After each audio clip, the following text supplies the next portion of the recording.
Kadra, mga tuog na ta ba? Photocopy ko, Dad. Yung anong gipotocopy naman ng kwarta? Madhato ta. Nga naman? Kalang attorney na nag-ingon ha nga ang photocopy considered as original. Original ang photocopy ron, Dad. Nga pwede na din na ibayad. Ang bayad na to. Si photocopy na lang natong kwarta. Oo. Di na to ihatag ang Kasi nag-ingon na na. Attorney sa impeachment trial. Katong sa Panoorin mga kadonatics kung paano nahuli, caught in the act ang pagsisinungaling ng abogadong ito. Ha? Proud na proud yung mga loyalista, yung pinklawan, dilawan na gustong patalsikin si Inday sa abogadong ito. Nag-trending siya kahapon, hindi dahil sa pagsisinungaling niya mga kadonatics, kundi, okay, sa sipon. Pagkatapos kasi ni Luistro na, laway ni Luistro, kahapon naman, sipon. The prosecution team pa rin mga kadonatics. Can you imagine that? Nature takes its course talaga mga kadonatics. Nakakahiya talaga, di ba? Okay, eto na. Pakinggan natin ng mabuti mga kadonatics. Hindi natin i-play yung whole video. Ito yung video ko kahapon na kinaptured mga kadonatics sa naganap kahapon. Talagang napaka-arugante. Can you imagine kahapon ang nangyari? Tumawa pa siya mga kadonatics nung nag-object ang abogado ng defense team. Ganyan ka-arugante itong abogadong ito. Ito, panoorin na natin yung kasinungalingan niya na huling-huli talaga mga kadonatics. Dito nagsimula. Noted. Your Honor, may I manifest for the record that this is not a certified true copy? Oh. No. This is not, pasensya na, may post tayo dito ngayon. This is not a certified true copy. Ano yung Noted. sabi? Can I respond to that, Your Honor, Ayun na, nag-respond siya. please? This is an electronic copy. The rules on electronic evidence says a printed version of an electronic copy is an original. Your Honor, please. Your Honor, Alright, ang sabi niya mga kadonatics, yung argument niya, the printed electronic copy, in another word, directly from the computer mga kadonatics, is an original copy. Okay, so ito yung sabi talaga niya ha. Hindi niya sinabi na photocopy, kundi yung dokumento from the computer printed out, and that could be a certified copy daw. Okay. Counsel for the prosecutor, counsel for respondent did not object. He just simply made an observation regarding the document. So you So, may proceed as And soon I as think the this is the document is proper ready. sinupalpal siya ni Jesus Escudero dito kasi nag-respond agad siya mga kadonatics, which is hindi naman objection yung sinabi. Turn to the witness. Thank you so much, Your Honor, please. What relation? may certified. Sipon Bisaya pa na mga kadonatics na gaba sa panig ng prosecution ito kasi parang may sakit lahat. Anyway, punta na tayo kung saan talaga huling-huli siya na wala na siyang magawa mga kadonatics kundi aminin na lang na tama yung defense team at may argumento siya. Excuse pala. Eto, dito mga kadonatics. Your Honor, we note that the Exhibit P-I-IU-8 is not an original or certified true copy, and we object to the introduction of this and the identification of this. What does counsel for the prosecution say? Again, I reiterate, if it is a printout of an electronic document, the rules are clear, that is an original, Your Honor. So, inargue niya mga kadonatics nag-insist siya na eto talaga ay print-out electronic copy, yung galing talaga sa computer mga kadonatics directly to the photocopier or printer. Pero eto nalaman na hindi pala ganun mga kadonatics ang sitwasyon. Your Honor, if you look at it, there's Yan. on the bottom left-hand portion, there is a mark certified true copy. This certified Yan. true copy would not have appeared in any correspondence with noreply@records.facebook.com. Totoo. Hindi yung certified true copy na yan mga kadonatics ng mark doon. Hindi yan mag-a-appear doon sa sa website mga kadonatics. Kung printed out yan directly from computer, sana wala yung mark doon na certified true copy. Ibig sabihin mga kadonatics, galing pa sa iba print out, tapos kinopy nila na true copier o photocopy. Tapos sinabi ni attorney itong sa prosecution na directly daw from the computer. Photocopy pala. Anong argument niya dito mga kadonatics? Umamin siya. So it is not a printout. It's not an original. Would not reflect what accurately was printed out or appeared on the screen. Tama. It's not print out mga kadonatics directly from the screen. Kasi nga, may mark doon na certified true copy. 2 What points, does counsel for the prosecutor say? 2 points, Your Honor, please. 2 points. Ito na. Is Umamin siya dito. settled now, 2019, assuming that the counsel is correct. Assuming that the counsel is correct. Assuming talagang na-booking siya dito mga kadonatics na hindi pala directly pero dalawang beses niyang in-insist na printed out electronically mga kadonatics directly from the computer. Ngayon, na-booking ang ulugok. At ang sabi niya na lang, assuming pa, sabihin mo na lang na tama ang defense team na nagsisinungaling ka. Photocopy now is considered as an original, Your Honor, please. And number 2, Your Honor.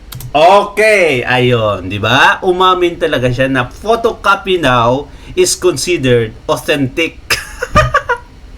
So, ibig sabihin, photocopy, sinungaling talaga itong taong to mga kadonatics. Napakasinungaling.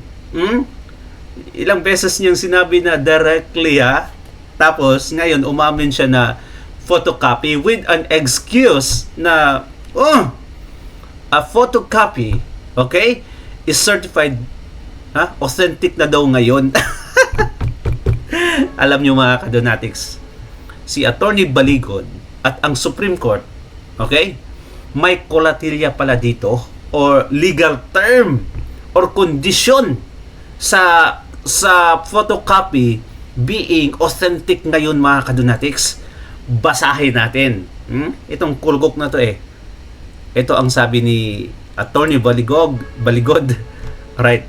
Kung nakita nyo mga kadonatics, bago natin basahin yung caption ni Attorney Baligod.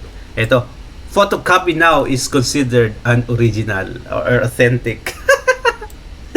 Nag-viral itong mamang ito no? Tapos may statement ang Supreme Court, kolatilya.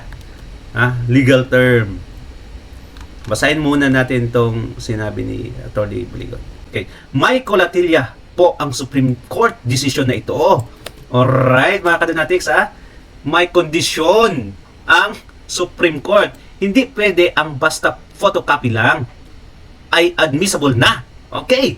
Admissible ang duplicate or certified true copy which are as good as original. Okay. Kung photocopy lang, kailangan pa rin itong ihambing sa original or duplicate or certified true copy to prove that such is a faithful reproduction. Kung photocopy pala mga kadonatics, okay, dapat ihambing talaga siya sa original. Na eto, ang original, eto yung photocopy. Ihambing mo kung lahat ng sinabi doon ay identical. You know, many times, tinanong ni atong attorney ng prosecution mga kadonatics, totoo ba ang mga dokumentong ito? Paano mo nalaman na ito ay authentic na documents? Ang sabi ng witness, kasi, kaya I for sure say, this is true. Can you imagine that? A witness, mga kadonatics, against Inday Sara Duterte, siya na din ang nag-confirm na original. Can you imagine? It does not make sense, mga kadonatics. Witness ka against kay Sara Duterte, tapos lahat ng documents na kinuha mo doon sa online, kung saan man, ikaw na din ang nagsabi, or ikaw ang nag-confirm na original. How can you even confirm that, mga kadonatics? Obviously, lahat ng mga sinabi mo, i-confirm mo na original kasi you are witnessing or testifying against the Vice President. Dapat kasi yan, mga kadonatics, may third person which identifies or confirm na ito ay true copy. Hindi lang ikaw ang magsasabi. Ang nangyari kahapon, kung napansin nyo, siya pa yung witness, siya pa yung nagsasabi na original. Kasi daw, okay, nag-trending to ngayon mga kadonatics kasi daw, may 2 weeks na seminar daw siya mga kadonatics. 2-week seminars bilang forensic investigator sa online documents. 2 weeks! And certified expert na daw siya mga kadonatics. Tapos, eto pa yung malala dito mga kadonatics. Ang agency kung saan siya nag-seminar, hindi pala nagbibigay ng seminar mga kadonatics. Never! Which is, makaver siguro natin yan for the next video. But no, go on dito mga kadonatics. Padayon. A photocopy cannot be considered as original, but it is admissible in evidence only if its authenticity is established either by comparison or admission by stipulation. Otherwise, it means just that a mere photocopy. Maliwanag naman sa abstract ng desisyon. Okay. So, kailangan talaga mga kadonatics, hindi lang sabihin mo na inihambing ko yan. Talagang photocopy, ipakita nyo. Yung original na dokumento, ihambing nyo sa photocopy. Okay? Dapat doon yan ginawa sa korte, sa Senado kahapon. No, mga kadonatics, ang ginawa lang, ewan ko mga kadonatics, siya yung witness, siya yung nag-confirm na ay talagang certified, authentic daw talaga mga kadonatics. Pathetic talaga tong mga taong to mga kadonatics. Okay, basahin natin tong sabi ng Supreme Court. The Supreme Court has ruled that a duplicate or photocopy of original documents, whether in paper or electronic form, can be admitted as evidence in court. Okay, pwede daw. Ang mga photocopy or electronic documents mga kadonatics, pwede siyang gawing ebidensya sa korte. Provided, okay, in a condition, there is no genuine question regarding the original's authenticity or fairness in using the copy, providing kung walang mag-question or mag-object nito mga kadonatics. Kahapon inobjectan yan many times ng kampo ni Inday Sara Duterte. So you're ought to show the original kung may mag-object mga kadonatics. Hindi yung witness ang mag-confirm na original, kasi hindi pwede yan. Witness ka na, ikaw pa mag-confirm mga kadonatics. Dapat iba kung patungkol sa originality ng dokumento. Alright, eto. Viral ngayon ang video na ito mga kadonatics. Photocopy, original na. So, ang ginawa ni Madam, eto. May, anong busy kay Kadra? Mga tuog na ta ba? Photocopy ko, Dad. Yung anong gipotokopy mo ng kwarta? Madhato ta. Nga naman? Kalangay, attorney ni nag-ingon nga ang photocopy considered as original. Original na mga photocopy ron, Dad. Niya pwede na din na ibayad. Ang bayad na to. Si photocopy na lang na tong kwarta. Oo. Di na to ihatag Kasi nag-ingon na. Attorney sa impeachment trial. Katong sa Kay Bisaya mga kadonatics, nagpo-photocopy na daw siya kasi sa attorney na daw mismo ang nagsabi na ang photocopy is original. So, yayaman na pala daw sila. House of Representatives. Ay, tuupog ka mga Hilom dira. Taka Okay, ina photocopy kalas-kalas sa kag papel. Gitagaan na tagtiknik kung saan. Hilom, dili na madawat, di gyud na madawat. Hilom, bali-balihon, kalas-kalas na nag-ing. Ayun na. Original na daw niya. Ay, dili lagi pataka ra ka diya. Boy. Ayo, kaysa yung sayang ra kag papel ba? Daghan pa kog trabaho na na. Daghan na tagkwarta, Dad. Ay, nako, nganong gipang photocopy na gyud. Naunsa naman yung unsawa. Kailangan na Pastilan. tagkwarta ron pa ng May, Ano sabi ng mga tao? Photocopy of money is not allowed. O hindi pala pwede. I'll become an instant millionaire. The only photocopy considered original. Well. Ano sa tingin niyo mga kadonatics so ngayon, maliwanag na ang pagsisinungaling ng mga kahit ano. Kaya pala mga kadonatics, sa pre-trial hearing, gusto nilang mag-mark ulit. Kasi may mga bagong ebidensya daw kuno na hindi na markingan. Kaya nga nag-argue sila doon sa pre-trial hearing. Eto, nakita na. Kasi sinungaling talaga itong mga to. Nagsisinungaling pala sila mga kadonatics. Gusto nilang mamarkingan yung new evidence nila na gawa-gawa lang. Hearsay mga kadonatics kung saan nakuha. Di ba? At least mga kadonatics, attorney na mismo ang nagsabi na pwede tayong mag-photocopy. and considered original. Ala! Siguro, di na ako magtataka. Kung may bagong memes naman na magdadala ng photocopy ng money mga kadonatics at ito ay ipangbayad. Ipa-play yung video ni kulumog na abogadong ito na sabi niya abogado na mismo nagsabi na original ang photocopy ngayon. Anyway, thank you so much and God bless you mga kadonatics. Ingat palagi. Don't forget to like and subscribe. Comment down below. Pasahin natin yan. God bless you. Bye-bye.